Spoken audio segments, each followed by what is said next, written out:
What's up, guys?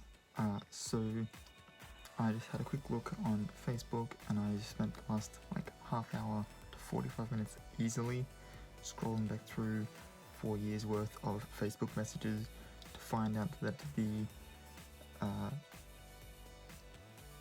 person of the day for this video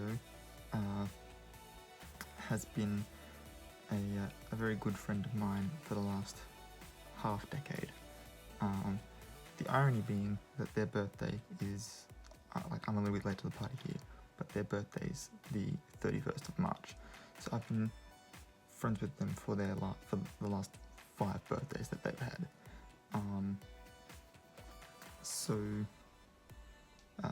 Yeah. I'm gonna do a bit of a story time, but before I get into that, I do want to say belated happy birthday to my good friend. Don't worry if you don't want to identify yourself on this video, that's fine. We're going to be changing names anyway. So yeah, right. So as you can tell from the title and the thumbnail, this friend of mine is part of the LGBT community, and that's as far into that as I'm going to go, because realistically that's, his thing to claim and be proud of and stuff, and we're not stepping over this line for anybody, so we're not going to do it for him either. But yeah, when I first met him was just after it started YouTube. If you want to know when I did that, I will link down below the first. Actually, I can't link that below. I'll link below the video I did for my 5 years on YouTube. I'll link that down below.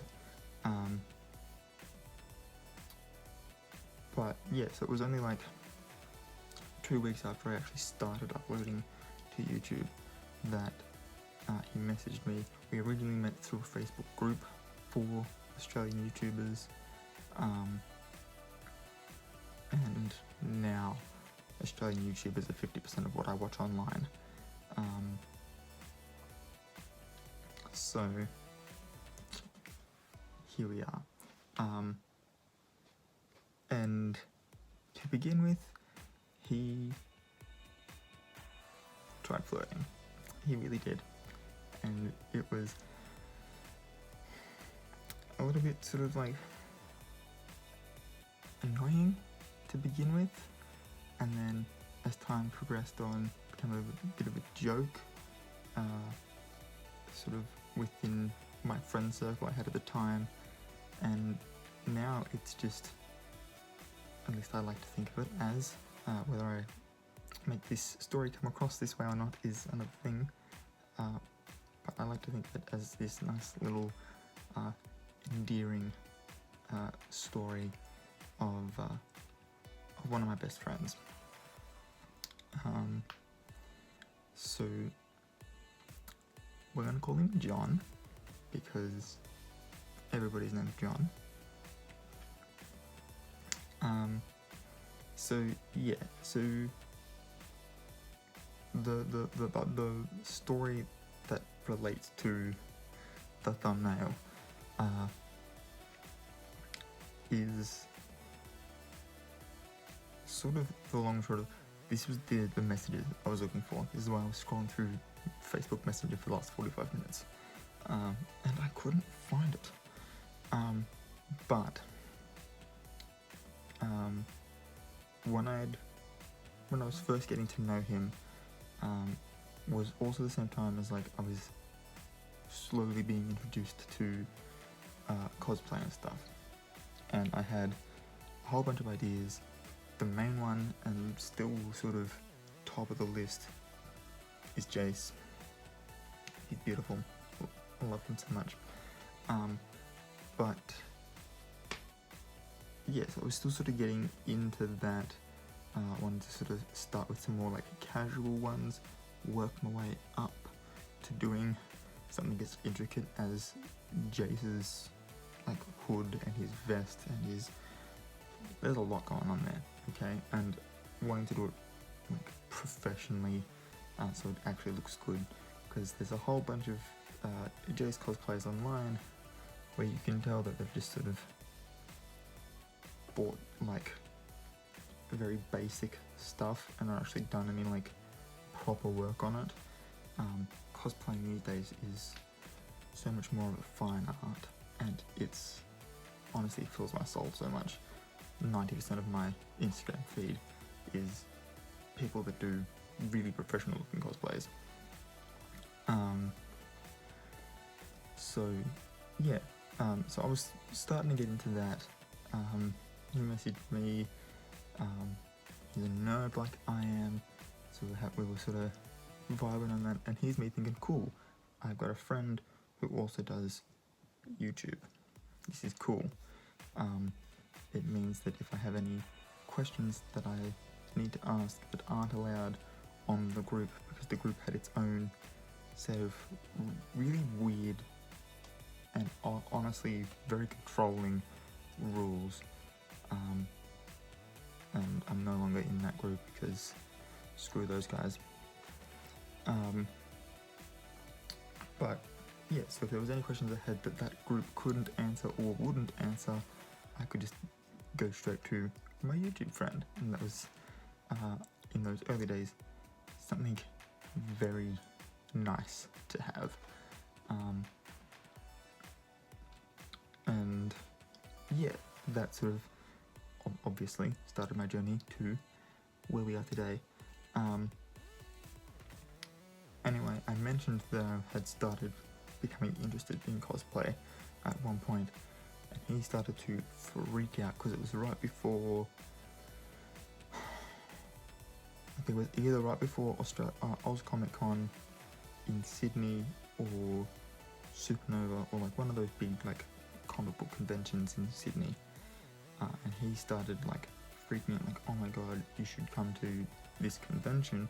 And to me at the time I was like, but I am the poor, I do not have the monies. And so he was then like, okay, well, since this is going to be, you know, since this topic of conversation now is purely hypothetical, would you ever consider doing this kind of a cosplay or that kind of a cosplay? He was, yeah, and I recognize that this is sort of, he was very forward to begin with, but I'm not saying that that's a bad thing. Sometimes being forward is a good thing. I really don't want to speak ill of him. He's one of my best friends. But yeah, so one of the characters he had like asked me about, and I've since found out this is like his favorite TV show, franchise, whatever you want to call it. But he'd asked me if I would ever consider doing a Power Rangers cosplay. Now, it's only very recently that I discovered the Purple Ranger had a wolf, and I was like, a cool mashup for that would be like a werewolf kind of thing. And I'm still trying to figure out how that would work in my head, but I still think a purple Power Ranger werewolf would be sick as. So it's only happened very recently, and by very recently I mean it happened in 2020. So this fucking fly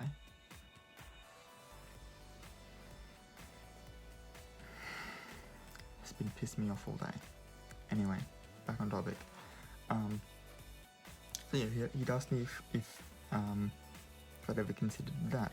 Other characters had come up, and with hindsight, they were all armoured characters. He did later confess to having a a bit of a fetish for armored characters. Didn't even have to be superheroes. So in the MCU, his favorite character was Iron Man, because Iron Man had armor, and that was pretty much it. Whereas when Civil War came out, I was Team Cap, because I believed in Cap's ideals of,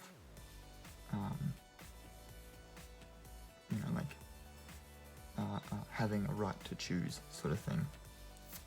Anyway, so he asked me this, and I was like, no, not really, because at the time, to me, Power Rangers was that show that I never really watched a full season of, that was just on in the mornings before I went to school in like 2006. So it had been a while, and I was just kind of like, yeah, even back then I could tell that it was made on a very small budget.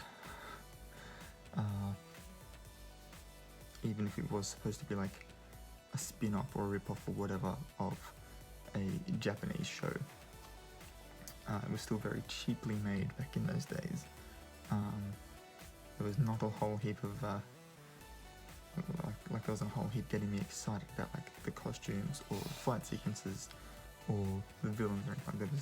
It was just sort of gratuitous superhero-esque violence in the morning before going to school, which is what every child needs, right? Anyway, so he'd asked me this question. I was like, no, not really. Like, I'm not really a fan of it, but like, it's cool if you are, you know, like, here's me, been a comic book fan since before the MCU, and when I say I'm a comic book fan, I mean I watched the 2005 Man-Thing, yes, Man-Thing's the right character I'm thinking of, 2005 Man-Thing film that didn't even get, as far as I'm aware, didn't even get a cinematic release. It was just direct-to-video because they just knew it sucked. It doesn't, like, the main action doesn't even focus on the character in the title, and like its only saving grace is that it was, despite being a Marvel property, it's pretty much solely just an Australian film, and for me that was like its only saving grace. And I watched it when I was getting into Australian films and stuff while studying film in 2011, so it wasn't until 6 years after, but I have seen it. I don't recommend it. Is it worse in my opinion than Ghost Rider Spirit of Vengeance? No, because Ghost Rider Spirit of Vengeance ruined just everything that made the original one of my favourite films. Anyway, wow, we're getting a lot of side stories here tonight, aren't we?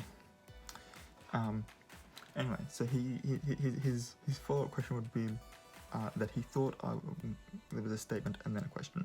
So his statement was that he thought I would look good in a Power Rangers costume. Now, back then I did not have, I still don't have, what am I talking about?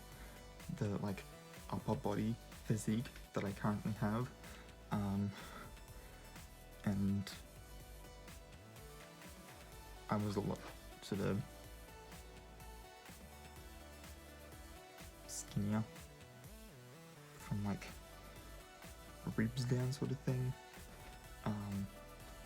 We can thank working out and eating right the last year and a half for that.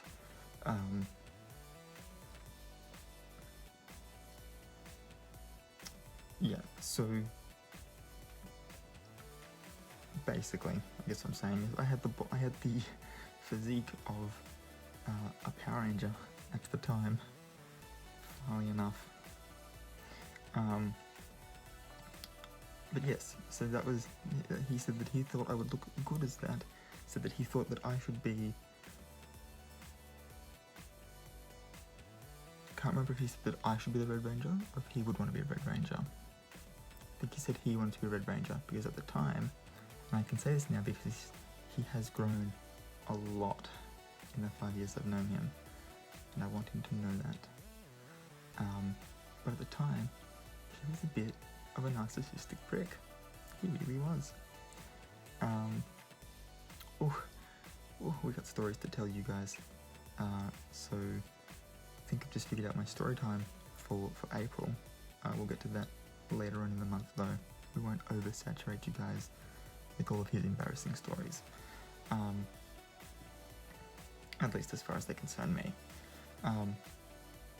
But so he'd made that comment. I was like, yeah, you look good.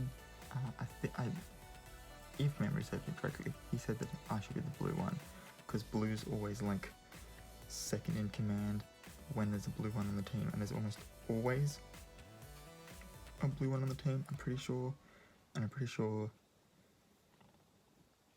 yellow or pink, I think yellow is almost always on the team as a female most of the time. I could be completely wrong. Anyway, we're not here to discuss gender roles of Power Rangers. Point is, I was going to be blue, he was going to be red. And that's when he then came out with the, oh, okay, cool, because I would want to lift up your helmet and kiss you. And I was immediately like, whoa, we've been talking online for like a month, if that. How about you just like put it back, do your zip up, and like wait a second here, because that's not where this is going. Right? Now obviously at the time being like, wow, this is some crazy shit, and then, you know, told my friends in what is now obviously hindsight, again, not a way I should be talking about anyone. So it was unfavorable. And he knows this.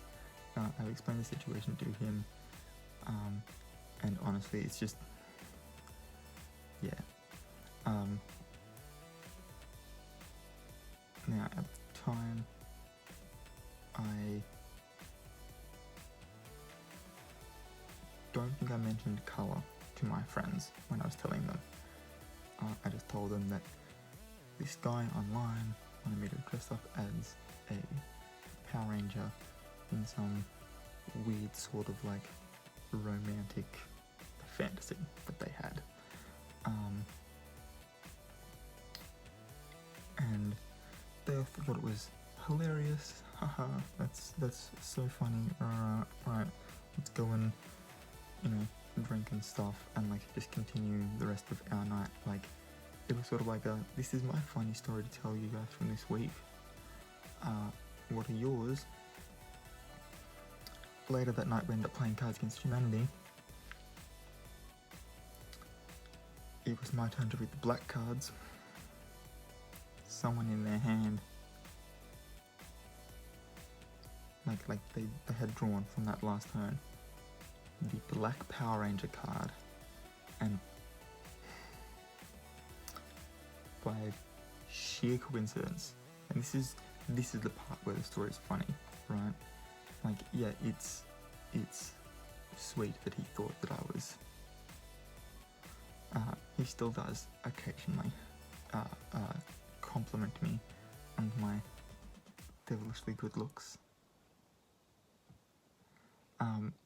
But so my friend sitting opposite me playing Cards Against Humanity, I pull the black card that says, how am I maintaining my relationship status? And they, quick as, without even like considering their other cards, because they had them all like, rather than fanned out, they had them all folded up with that card right in front. They knew they were going to play it as soon as they drew it. They're like, it's his turn next, I don't care what the black card is, I'm playing this, to poke fun at him for that story he told us earlier.